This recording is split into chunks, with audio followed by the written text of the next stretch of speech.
Hej, jeg hedder Sander, og jeg spiller Valde i Valdes Jul Vintermiraklet. Hej så, jeg hedder Julius, og jeg spiller Anker i Valdes Jul Vintermiraklet. Og det her er 10 ting, du ikke vidste om Valdes Jul Vintermiraklet. Vi har nemlig fået fat i helt eksklusivt behind-the-scenes-materiale fra optagelserne af julekalenderen. Historier, billeder og klip, som ingen har set før. Der er også mange af klippene, som vi har klippet ud, tror jeg, fordi at den simpelthen har bare haft åbne øjne og bare set sådan rundt, hvad fanden sker der. Så gør dig klar til at finde ud af, hvordan det egentlig kan foregå, når man laver en julekalender i Danmark. Nu skal vi lige prøve at finde de gode ting til jer. Ja, det skal vi lige. Jeg prøver lige at grave dybt nu. Og hey, så husk lige at abonnere på kanalen, og lad os så komme i gang. Ja, jeg kommer nu.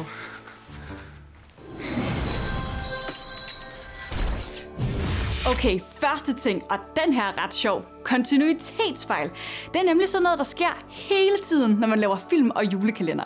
Jeg har faktisk din nyeste bog. Jeg ved ikke, om jeg kunne få dig til at signere den for mig måske. Kontinuitet betyder egentlig bare, at ting skal hænge sammen og ske i den rigtige rækkefølge fra klip til klip.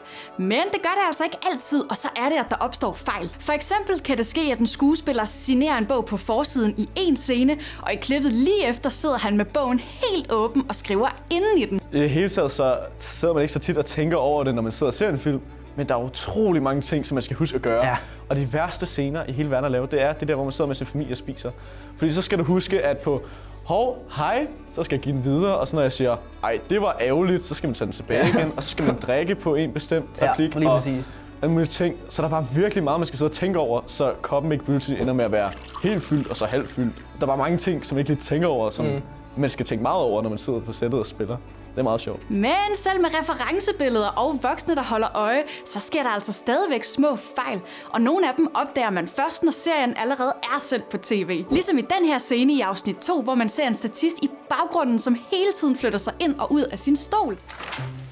Pebernødder. Sådan.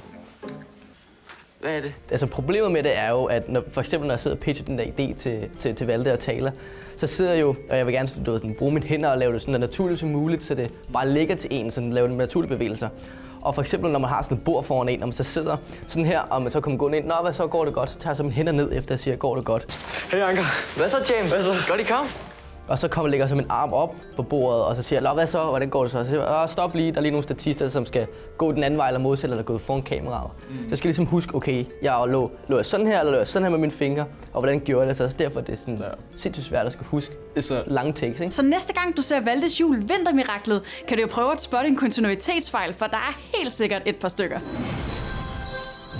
Er det morgen, eftermiddag eller aften? Og hvilken dato er det egentlig i dagens afsnit? Glædelig 1. december. Glædelig 1. december, Rita. Det bliver man nødt til at styre ret præcist i en julekalender, der jo foregår over 24 hele dage.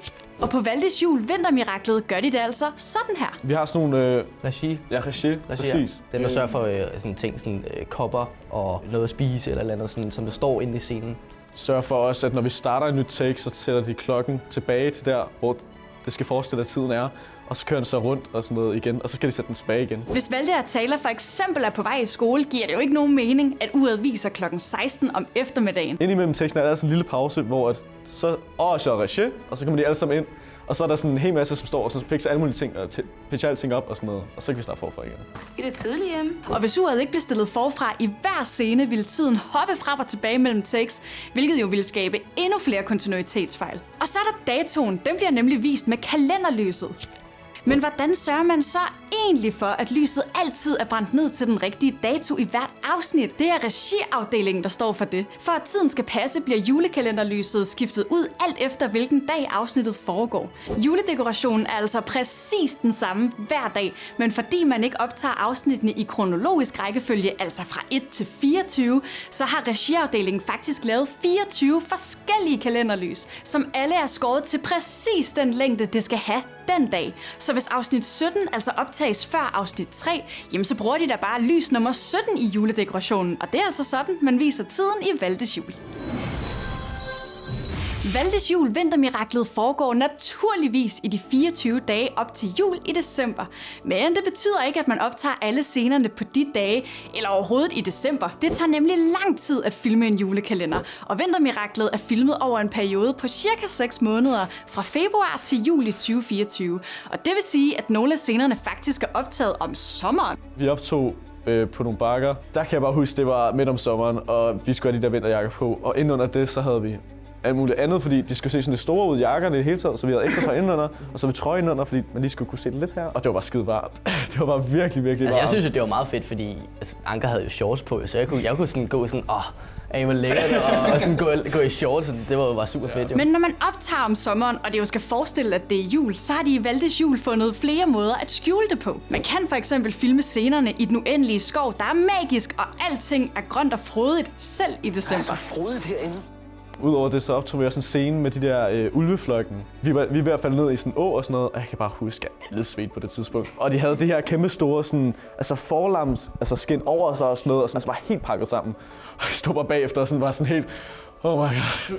Fordi de bare slet ikke, der var så varmt. Med solen, der bare badede på os og med alt det tøj på.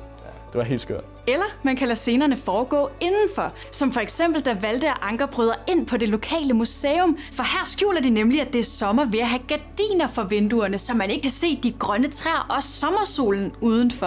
Og for at det ikke skal være nok, så har de faktisk også skjult de grønne træer ved at grade, altså farvelægge scenerne i postproduktionen. For her var træerne nemlig grønne, før de røg igennem computeren, og nu er de altså gule for at skabe en vinterstemning. Og foran porten blev der faktisk også klippet en smuk grøn gren ned, som ellers var med i billedet, da de optog. Og så er der altså også scener, som er filmet midt på dagen, men som i postproduktionen er blevet gjort mørke. Der er så noget helt galt. Skroven er ikke sig selv. Jeg kan høre det. Mærke det.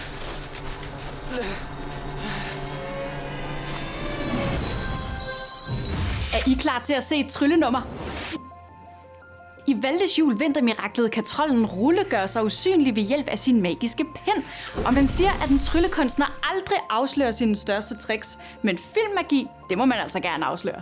Når han tog den der hvide pen der og skulle gøre sig usynlig ved at stikke den ind i munden, så var det bare som ikke akavet. Og så foran ham, hvor han var sådan... Og så skulle være helt sådan, og så, hvor er han henne? Hvor er han henne? Der står lige foran os. Lige foran os. Og omvendt, da han var usynlig, så skulle vi så lade som om, at han, på vej op ad trappen, på et tidspunkt, hvor vi listede ham op ad trappen, så skulle vi give lidt plads til ham, og så var vi sådan, og så skulle vi gå op ad trappen. Der var ikke nogen mennesker jo. Så det var også bare mega akavet egentlig. Ja, det er fedt. Men mega sjovt også, mega sjovt. Ja, det er nice. Og nu skal I se, hvordan man egentlig gør Rulle usynlig. Hemmeligheden bag effekten er faktisk ret simpel. Man gør nemlig bare det her. Det man skal bruge, det er et kamera, som står bumstille, ligesom det her, så man senere kan matche de 2 skud, som man skal bruge for at lave den her effekt. Det første skud, det er simpelthen det her, hvor jeg bare sidder og snakker, altså hvor skuespilleren eller mig er inde i scenen og fortæller det, der skal siges i manus. Og det næste, vi skal bruge til at lave den her effekt, er det, der kaldes en clean plate, altså et skud, hvor der ikke er noget, der bevæger sig, som for eksempel skuespillere. Og hvis man så lægger de her 2 næsten identiske skud oven på hinanden, så kan man altså blive usynlig. Processen er helt sikkert super tidskrævende for filmholdet, fordi der er lagt mange ekstra effekter på. Men princippet i det er faktisk noget, man kan lave derhjemme. Hvad ville I gøre, hvis I kunne gøre jer usynlig ligesom Rulle? Ej, jeg har faktisk tænkt over det ret mange gange. Har du det? Ja, fordi det har været ret fedt, hvis så kan man, jeg ved ikke, hvad jeg vil gøre, men jeg tror bare, det ville være ret fedt. Ja.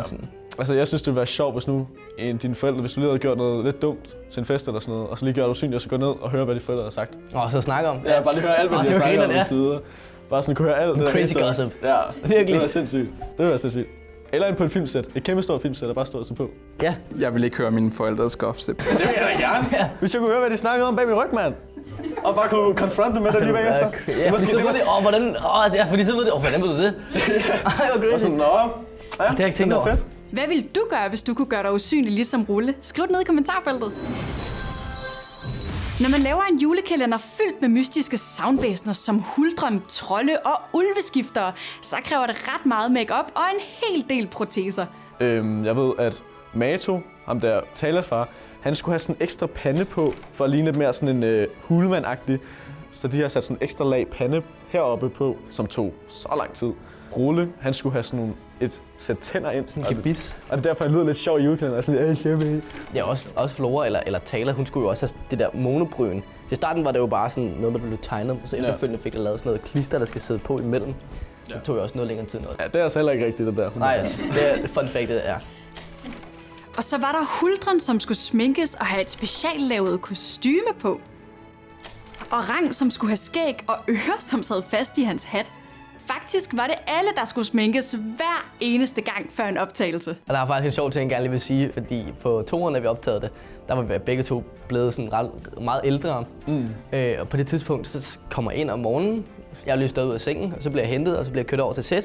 Så går jeg ind af kostymen, og så ser jeg så Sanders sidde, og så vores make-up-artist sidder så med sådan en Philips OneBlade, der sidder og barberer Sanders skæg af, fordi at man kan se det på scenerne. Ja. Men jeg har stadig billedet, det var så grineren. Kæft, var det fedt. Det er bare helt som i de der sminkører, bliver man bare virkelig tætte, fordi de sidder bare, og om morgenen, så sidder man altså for en morgensnak med dem og sådan noget.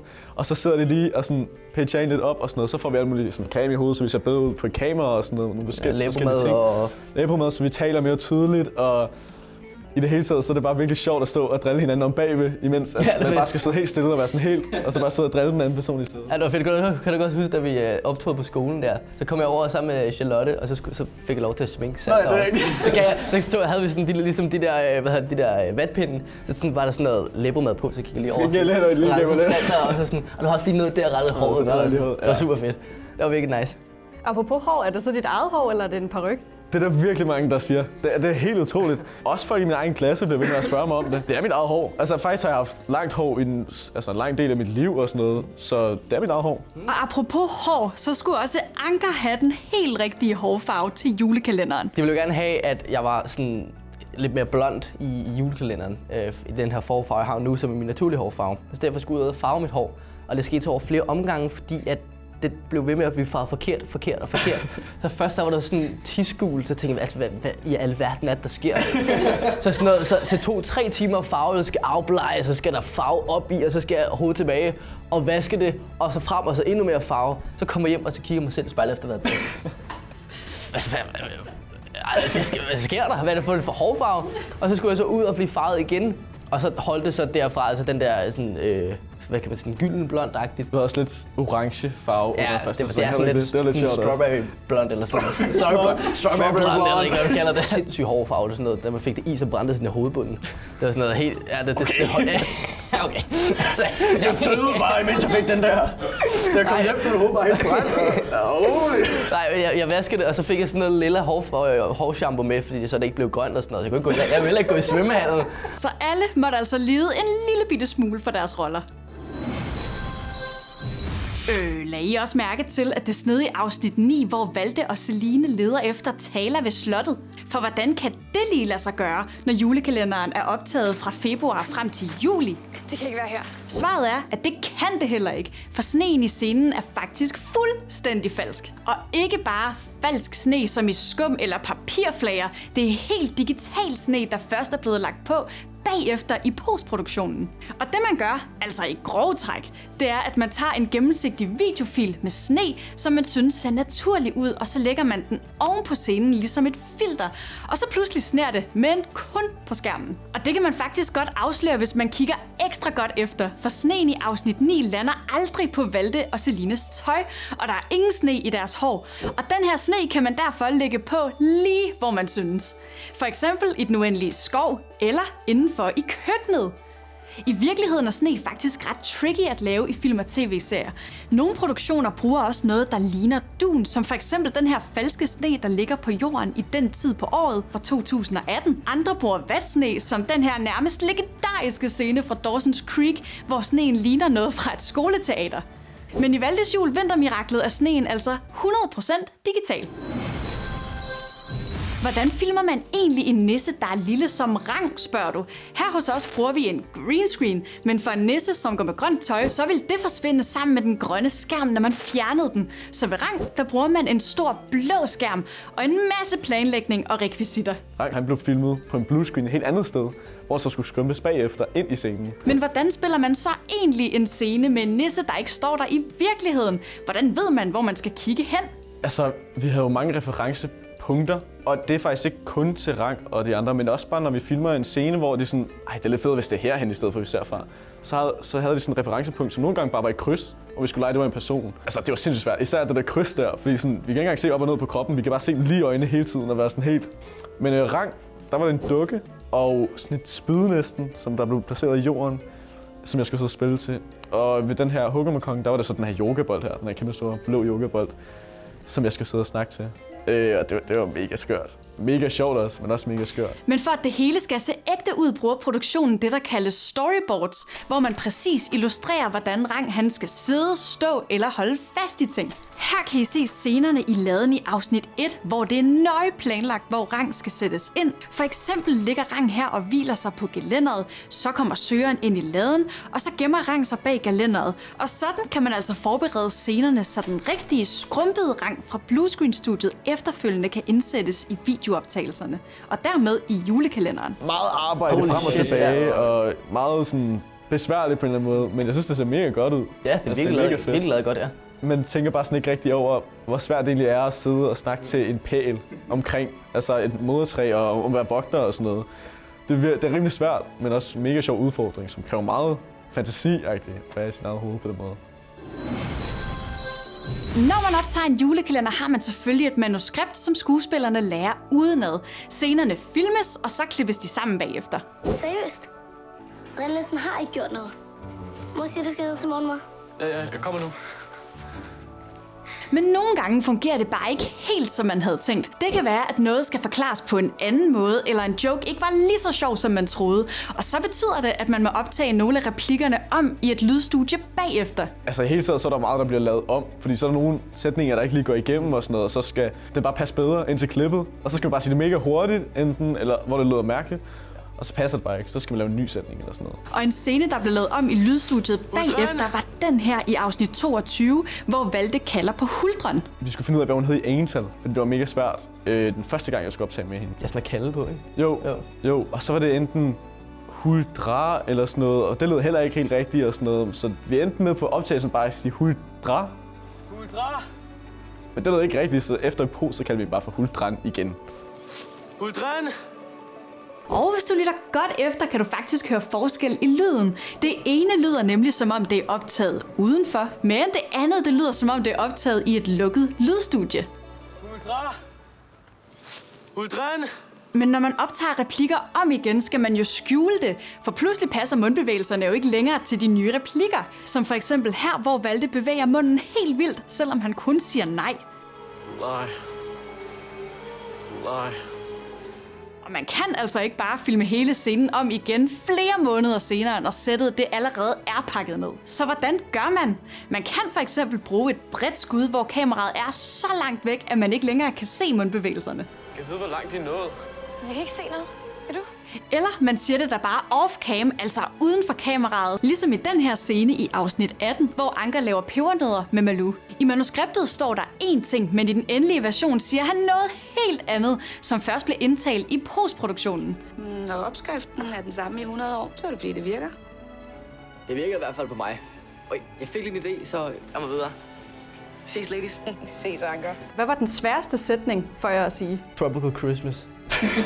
Fordi jeg kunne ikke finde ud af at udtale det. Det er også faktisk en meget sjov historie, fordi da vi optog toeren, og han fik den her idé med det her pebernødder og sådan noget, han skulle sælge dem, der havde jeg ikke forrettet mine tænder endnu. Jeg har haft en bøjle indtil nu her. Ja. Der vil sige, at jeg skulle sige det, så var det sindssygt svært at sige det der Tropical Christmas. Også fordi nogle gange så sådan Anker har den her med, at han godt kan impuls i det, han vil gerne snakke hurtigt, ikke sige det hele, fordi Valde har jo travlt med ud den der skov hele tiden med taler.